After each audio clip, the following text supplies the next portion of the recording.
And a good afternoon to you, ladies and gentlemen. This is Roman with the Roman V Show. I'd like to welcome everybody to the first segment of my weekly sports talk show. I hope everybody is okay. I'm here live from the Bronx. Hope everybody's all right after this tremendous storm that has just passed through here. Hope everybody's doing okay. I hope everybody's safe. Speaking of this storm, did anybody hear the comments Dwayne Wade made? I mean, the guy flat out just came out and said, "Oh, I don't think this game should be played because of, everybody's all worried about that it's gonna take resources away and this and that and the third." I mean, honestly, really, Dwayne Wade, does that really you don't think this basketball game is gonna bring the city together, try to keep some kind of sense of normalcy together in this city? I mean, really. I mean, we appreciate your donation. No, I don't know if you heard Dwayne Wade donated his one check for that one game to the Red Cross and among other Miami Heat players, but they just didn't stop. They voiced their opinion, fine, but then they just continued on it, and I don't think it was right. Speaking of the Knicks, they're playing some tremendous basketball, aren't they? They are playing really, really great basketball. I mean, Carmelo Anthony's playing defense? I've never heard of that. I've never in my life heard of that before in my life. Carmelo Anthony's playing defense. J.R. Smith isn't shooting up random threes that we've become so accustomed to. I mean, the Knicks are playing great all-around basketball, beginning to end. Beginning to end. They're playing 48 minutes of amazing basketball. I mean, granted, fine. It's only 3 games. Ooh, the Knicks are 3-0. But can't we be happy about it as Knicks fans? Can't we just savor this moment that the Knicks are 3-0 to start the season? I think that hasn't happened since, 99? That's 13 years. That's 13 years. Can we savor this moment, please? Let's just take a moment of silence to just savor this moment that the Knicks are 3-0. All right, that's enough of that silence crap. All right, let's not get carried away. But no, honestly, the Knicks are playing good ball. We got Dallas on Friday. I'm pretty sure we could beat them. Pretty sure we can beat Dallas. Carmelo Anthony isn't taking 1,000 shots a game. He's taking the shots when he needs to take the shots. J.R. Smith is actually, looking around to see maybe there's someone else open before he shoots up a 3 with 22 seconds left on the shot clock. All the old-timers, Kurt Thomas, playing good ball. Rasheed Wallace, for the few minutes he's playing amazing ball. Marcus Camby hasn't seen the floor yet, but I'm sure he's going to play great. He's going to gel. Now let me tell you something, guys. The main key to this Knicks season is going to be Amari Stoudemire's ego. Can he put his ego aside and finally let Carmelo Anthony take over this team? I mean, when he comes back, in my opinion, he should be coming off the bench.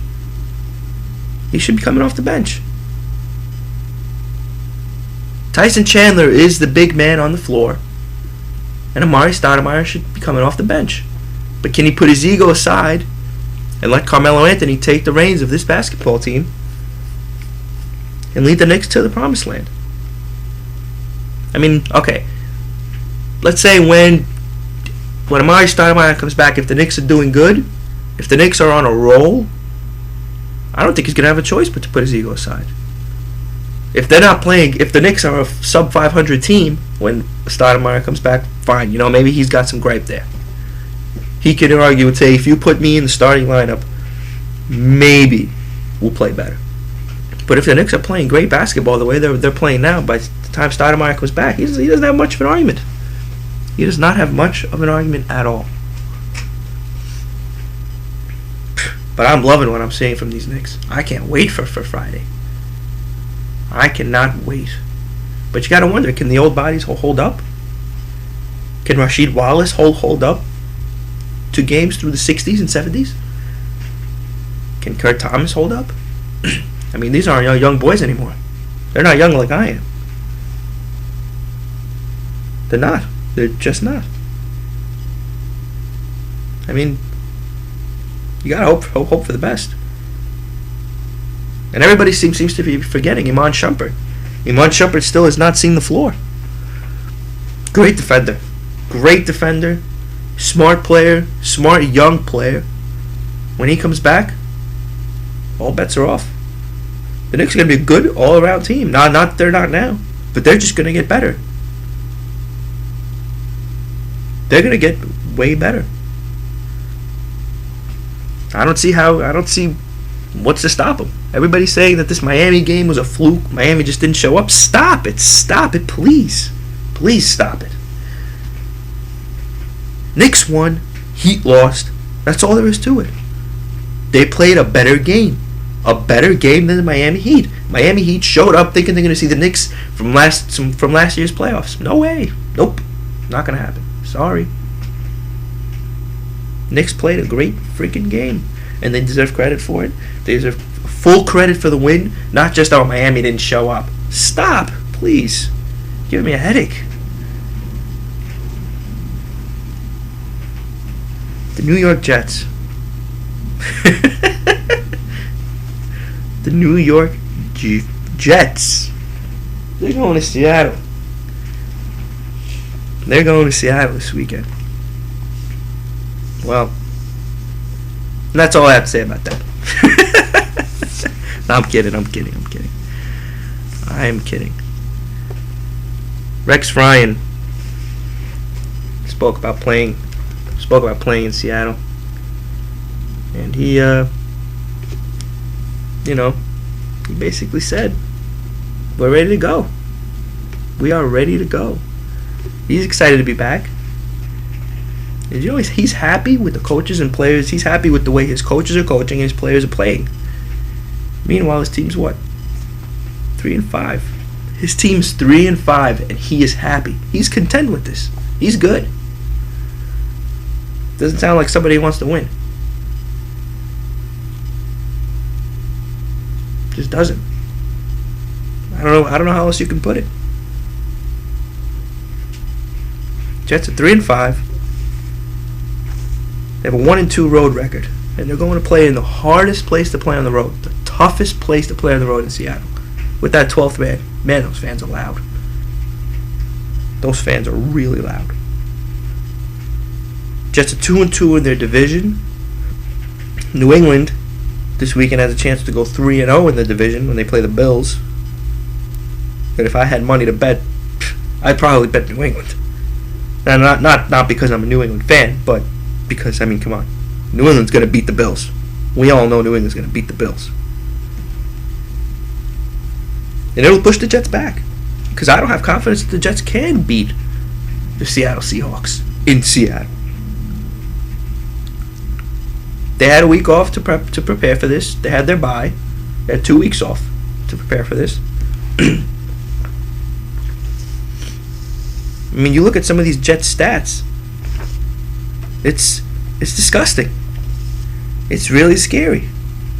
Mark Sanchez is a 52.9 completion percentage. 52.9. 8 interceptions. 10 touchdowns. He's been sacked 18 times. 18 times he's been sacked. Really.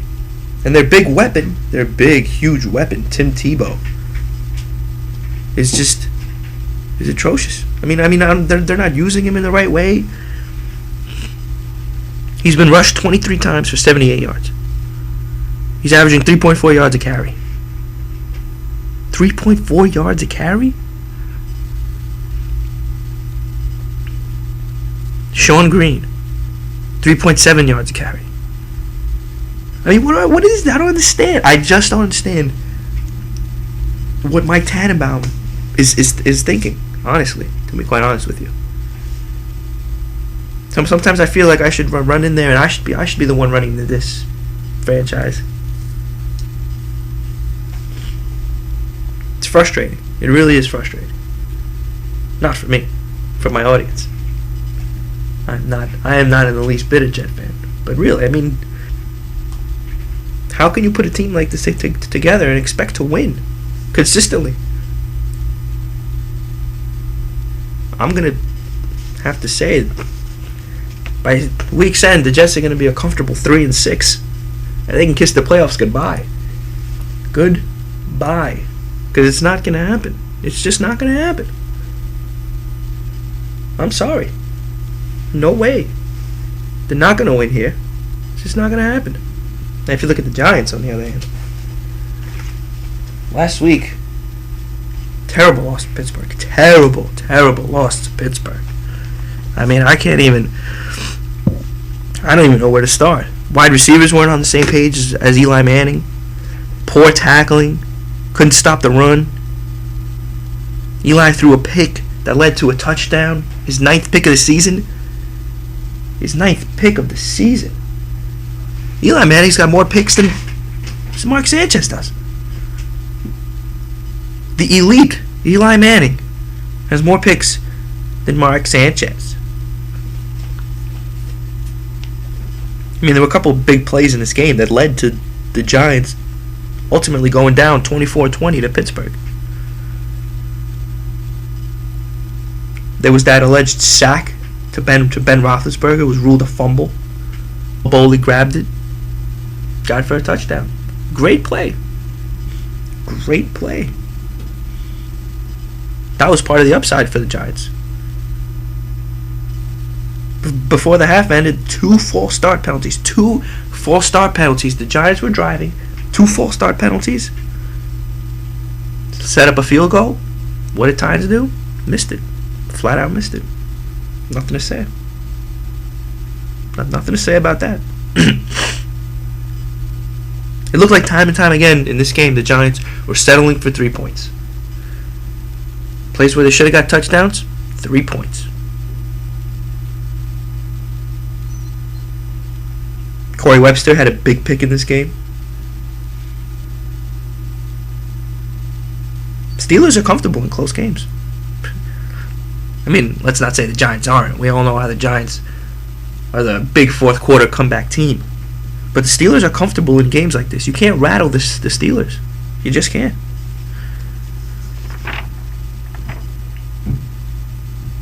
In the fourth quarter alone, the Giants went 3 and out in all their possessions.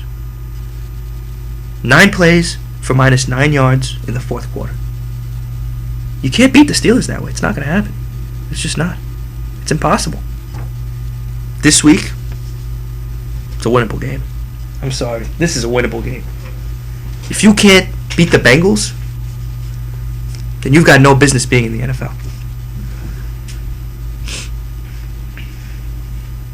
Are the Giants hitting their November slump? Their annual November slump, I might add? I don't know. Can it be? Is it possible? The Bengals are 3-5, and they're only 1-3 at home. They're 1-3 at home, and the Giants are a great road team, so it would lead you to believe that they can put them away. Giants are currently first in the NFC East, 6-3. Closest team behind them is Philadelphia. You don't got to worry about those guys. There's a whole lot of problems going on in Philly right now. Michael Vick, Andy Reid. There's a lot of problems going on there. I'm surprised Michael Vick is still the starting quarterback. Anyway, the Giants have to go into Cincinnati and get an easy win. I mean, Andy Dalton's a great quarterback. He's got great weapons. But they're the Cincinnati Bengals. Okay? They're 1-3 at home. You got to go in there and you got to show them who's boss. I mean, really. You're the New York Football Giants. You're the defending Super Bowl champions. In my opinion, before last week, I was preaching you guys were the best team in football. Giants are currently number 5 on the power rankings, behind the 49ers, behind the Bears, behind the Texans, and behind the 8-0 Falcons, who I believe shouldn't be up there. Granted, I guess you're 8-0, you have to be number 1 in the power rankings. But I don't think they're that good a football team. They're barely 8-0. They're squeaking by every game. I'd put Texans 1, Falcons 2, Bears 3. But that's just me. Who am I? Who cares what I think? Anyway, did you guys see this list that came out? Most overrated coaches in the NFL, voted by players. Sexy Rexy was number 1, 35 votes. Rex Ryan. God, I agree with that. I so agree with that. He went to back-to-back AFC championships. Who cares? Who cares? And what did he do after that? No playoff appearances, 8-8, and he's currently 3-5. I mean, really, is that not overrated or what? Bill Belichick was number 2 on that list. Now that's, come on, really? Bill Belichick, an overrated coach? Come on, stop it. 3 Super Bowl rings. He's been in the same city for over 13 years. I mean, come on. What do you... You know, I think I'm going to go out on a limb and say that these players who voted Bill Belichick in are not on his team, have never been on his team, or have been on his team and couldn't succeed on his team, couldn't keep up with his coaching style. That's what I'm going to go say. Jealous players. I'm going to go out and say that I don't think they have any rings with Bill Belichick. That's just my opinion. Who else was on this list? Pete Carroll was on this list. Agreed. Overrated. Andy Reid. I don't know. I don't know if Andy Reid is overrated. I mean, he spent 14 years in one season, and they've been pretty good. They made it to 1 Super Bowl. They've been in the playoffs pretty much every year. I think he's a pretty decent coach. Mike Shanahan? Let's give him some time. Let's give him some time to see what he does in Washington before we call him overrated. I mean, the John Elway years in Denver weren't a fluke. Okay? Come on.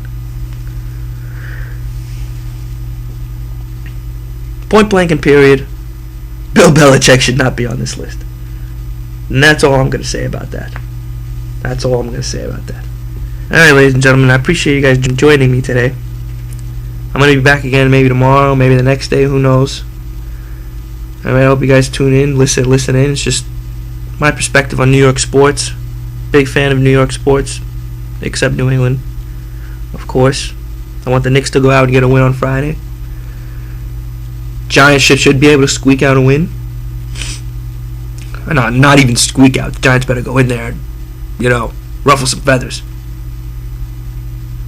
The Jets, no chance. No chance. Their season's over. It's done. It's finished. Alright, this is the Roman V Show. I'm Roman Vladimirsky. Thank you for joining. Everybody have a great day.